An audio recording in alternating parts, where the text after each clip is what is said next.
Otasansan rédíò and TV a wà lórí Facebook àti YouTube bẹ́ẹ̀ bá ṣe ń gbọ́ wa bẹ́ẹ̀ lẹ́ẹ̀ máa wò wá. A kí gbogbo ẹ̀yin tí ẹ̀ ń wò wá tí ẹ̀ dẹ̀ ń gbọ́ wá káàkiri àgbáyé lórí ìkànnì yìí. Ẹ ṣé bẹ́ẹ̀ ṣe ń wò wá, ẹ ṣé bẹ́ẹ̀ ṣe ń gbọ́ wá.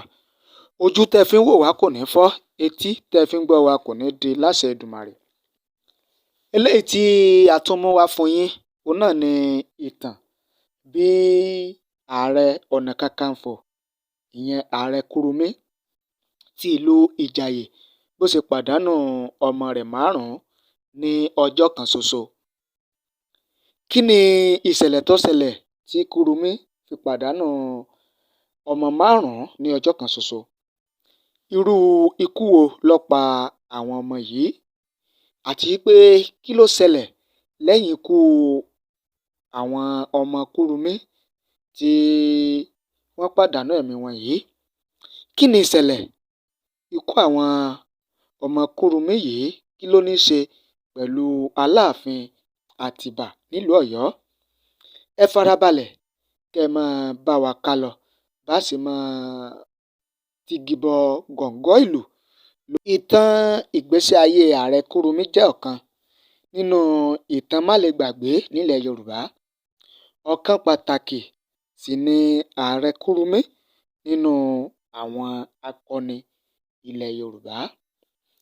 Láyé ìgbà kan nílẹ̀ Yorùbá, wọ́n máa ń pa àwọn àrẹ̀mọ ọba nígbà tí ọba kan bá wàjà nílẹ̀ Yorùbá ni.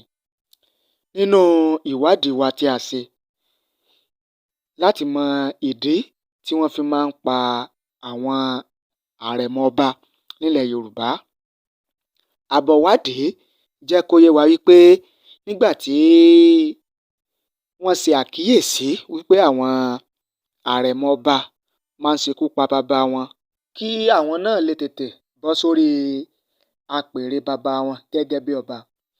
Àwọn afọbajẹ àti àwọn àgbààgbà nígbà náà wá rò wípé kí àwọn kúkú máa pa àwọn àrẹ̀mọ ọba lásìkò tí bàbá wọn bá ti wàjà, kí èyí kó lè máa jẹ́ kí àwọn ọba yìí kí wọ́n lè máa pẹ́ lórí ìtẹ́. Torí pé tó bá jẹ́ wípé tí ọba kan tó bá ti wàjà, òun náà ni àrẹ̀mọ tó bá jẹ́ àrẹ̀mọ àkọ́kọ́ àgbà tí ó bá ti bá àwọn bàbá rẹ̀ náà wọ káàlẹ̀ lọ, tó bá ti wá wọ ìwàlẹ̀ àṣà, kò ní jẹ́ wípé wọ́n máa pa àwọn bàbá wọn. Èyí yóò sì máa jẹ́ kí ẹ̀mí àwọn ọba tó bá wà lórí ìtẹ́ yóò máa jẹ́ kí ẹ̀mí wọn kó máa gùn lórí ìtẹ́. Kábíyèsí Aláàfin Ọ̀yọ́ Ọba Àtìbà ló wà ní orí ìtẹ́ láwọn àsìkò tí à ń sọ yẹn. Aláàfin Àtìbà yìí ló sì yan Kurunmi gẹ́gẹ́ bí Ààrẹ Ọ̀nà Kakanfò ilẹ̀ Yorùbá, ìyẹn aṣáájú ogun nílẹ̀ Yorùbá. Kí wọ́n sì tó yan èèyàn gẹ́gẹ́ bí aṣáájú ogun nílẹ̀ Yorùbá, irú èèyàn bẹ́ẹ̀ gbọ́dọ̀ jẹ́ akíkanjú, jagunjagun, alágbára ènìyàn.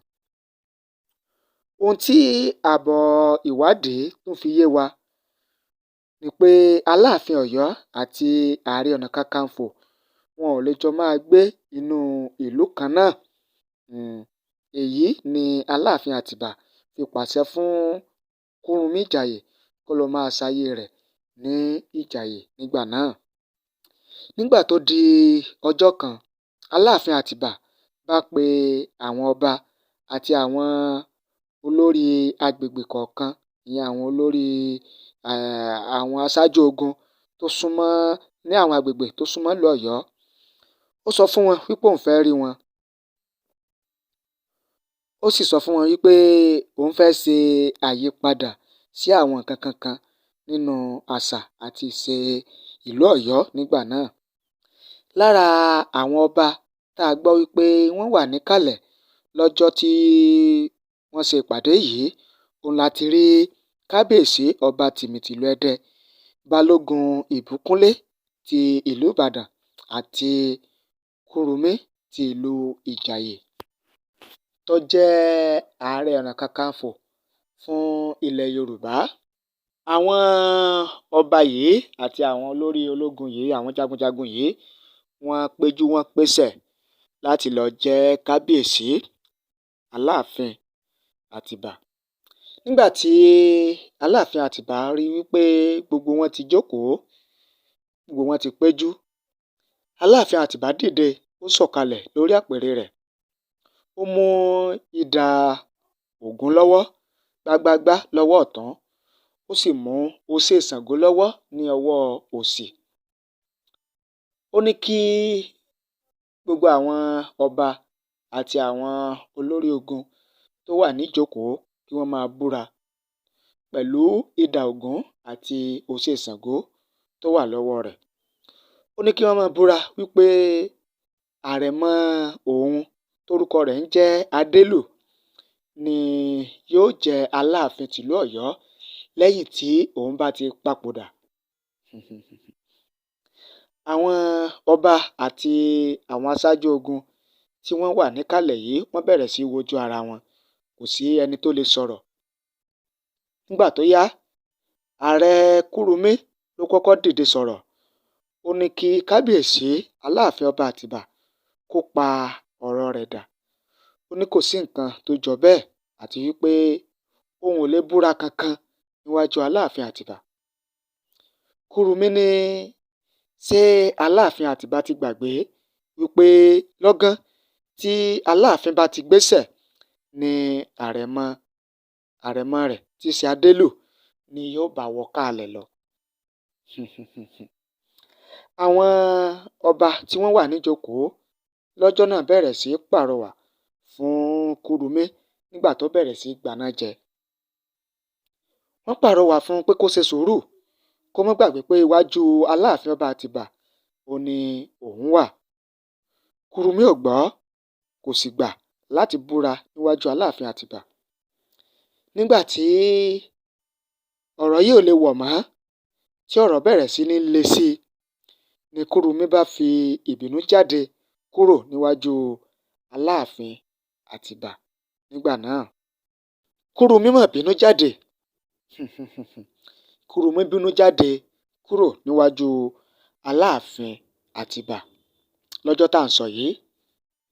Kí wá ní nǹkan tó ṣẹlẹ̀ lẹ́yìn tí Kúrúnmí bínú jáde níwájú Aláàfin Àtìbà? A máa tẹ̀síwájú láṣẹ Èdùmàrè nínú fídíò míì tó ń bọ̀ lórí ìkànnì yìí lọ́la lágbára Ọlọ́run láṣẹ Èdùmàrè. Nǹkan tó ṣẹlẹ̀ lẹ́yìn tí Kúrúnmí tó bínú jáde níwájú ọba Aláàfin Àtìbà, a mú wá fún yín láṣẹ Èdùmàrè.